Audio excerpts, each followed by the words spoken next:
The Gift Economy of Property. Shawn Wilbur, 2008.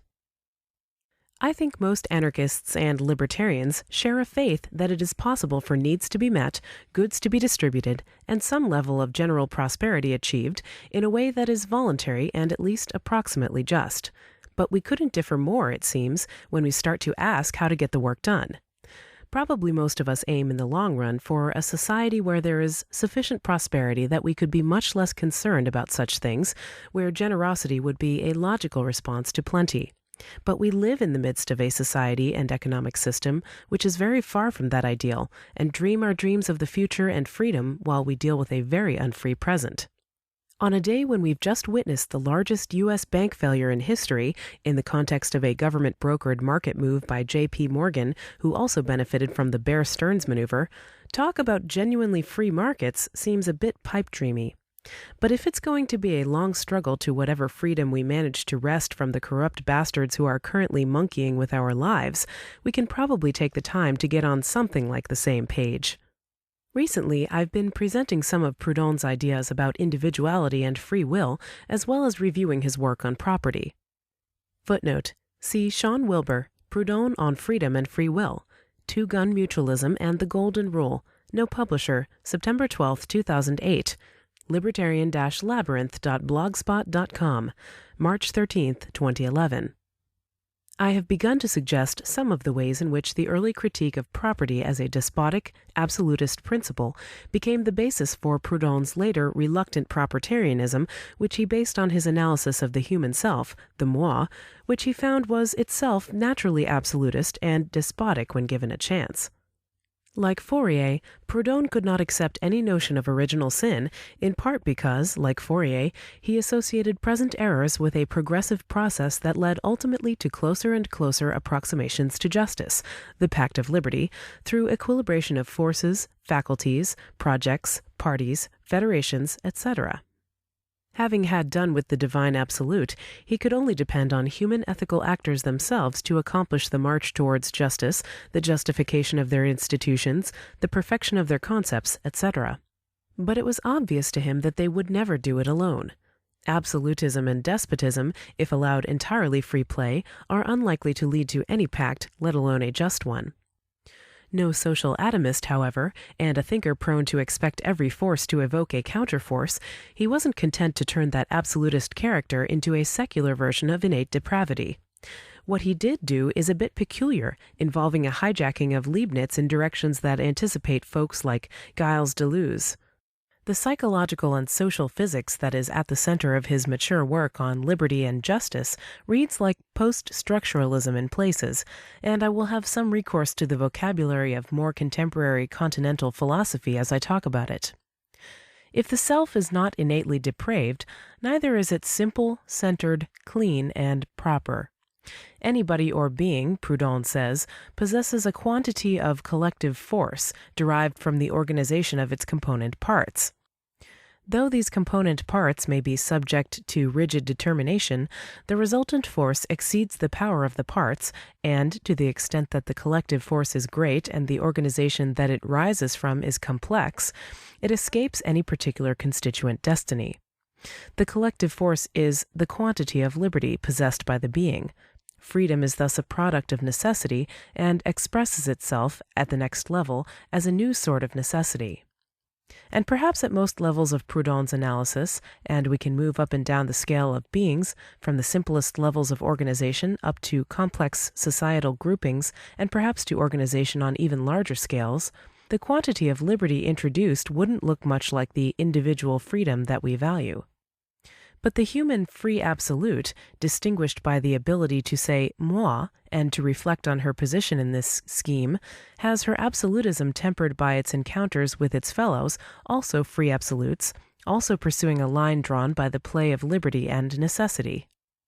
Out of their encounters, out of mutual recognition, the pact of liberty arises, or fails to arise, where lack of recognition or misrecognition takes place, and a collective reason, possessed, in social organs and institutions, in common sense, etc., by a higher order being, which is to say a higher order, but latent rather than free, because it lacks that ability to say moi, absolute.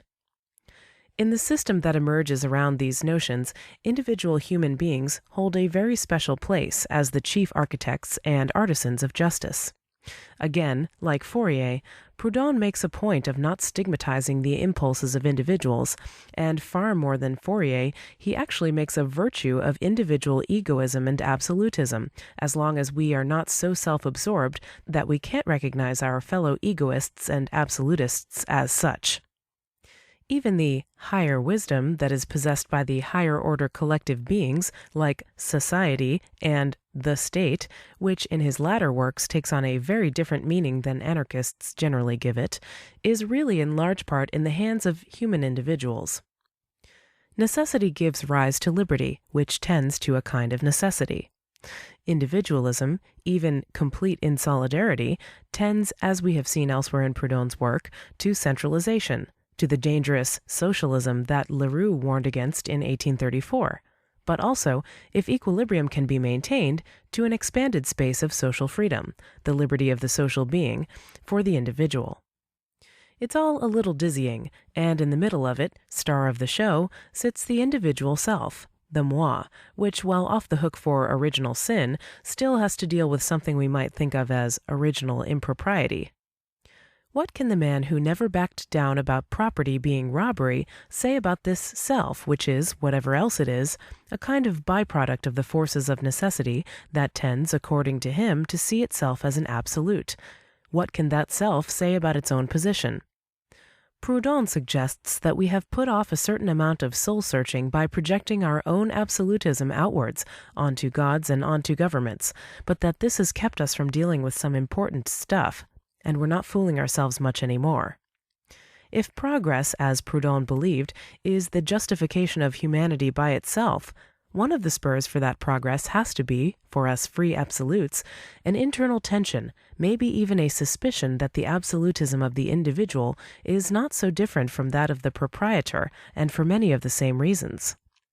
Property might be as impossible in the psychological realm as Proudhon believed it was in the economic. We are talking about a de-centered subject that claims more identity than might be precisely justified. I have often joked that Derrida's claims about identity might be reduced to property is theft. But we're not talking about lack. Instead, we're talking about the self as a kind of excess, a force or pressure. It would be very easy to move here from Proudhon to, say, Georges Bataille, and certainly easy to compare either or both to the anarchistic ethics of Guillou. We are not committing ourselves to some social organism theory. Proudhon is explicit about this. And again, we might reach without much straining for points of contact with the thoughts of Deleuze on organization, etc. If we switch to the language of libertarianism, we're likely to find that Proudhon's vision of overlapping beings and of human free absolutes as the foam at the top of the boiling pot of necessity at least complicates the question of self-ownership. Some of my friends will naturally object to this claim, and I'm sympathetic to the basic assumptions associated with a presumed right of self-ownership. Indeed, as Proudhon said, my principle, which will appear astonishing to you citizens, my principle is yours. It is property itself. But it does seem to me that if the self is characterized by a radical, unresolvable antinomy, then property cannot, by itself, express the natural right implied by the nature of the individual. Like Proudhon, I suspect that property is theft, and following his thread, I suspect that self-ownership is an expression of our absolutism. Still, like Proudhon, in the end I am for property, or at least the right to it, which leaves the questions how and why. Aren't there alternatives? It seems to me that the search for alternatives to property, the right to control the fruits of one's labor, is, like the general resistance to the notion of markets in anarchism, based in our quite natural frustration and disgust with so much of what passes for commerce under current conditions. We are in the middle of far too fine an example of how despotic poverty can be when married to governmental power and shielded from any countervailing force, to have many illusions about the risks involved in embracing it. Mutualists in particular never quite get off this hook. Our greatest hit, Proudhon's What is Property, or its most famous slogan, is a constant reminder. It is commonplace in social anarchist circles, and mutualists are not immune, to want to distance ourselves from the details of getting and spending as much as possible, and we have constructed a variety of means of putting off the hard discussions of property relations that will eventually inevitably come. One of these means, it seems to me, has been reference to the notion of gift economies. Like the proponents of the right to self-ownership, the advocates of gift economies have meant quite a variety of things by the term. In general, gift economies are differentiated from exchange economies precisely by the lack of exchanges, expectation of any remuneration, or quid pro quo. Some institutionalized forms of gift exchange, like the really free markets, forbid even barter. While it's clear enough to me what present desires are addressed by this alternative to capitalist commerce, this seems to be one of those practices that could always only operate on the edges of another, more organized and efficient kind of economy. That economy might well be freer in some senses than the enforced gift economy, and it is not entirely clear to me that what is involved in that economy is gifting anyway. In order to give, it is necessary to be free to give. One cannot be, in some sense at least, an owner of the gift, and the recipient cannot have an equal claim to appropriating the item. Collective property cannot be gifted within the collective, at least without changing rather substantially the meaning of giving. Philosophical and anthropological accounts of the gift set all sorts of other conditions.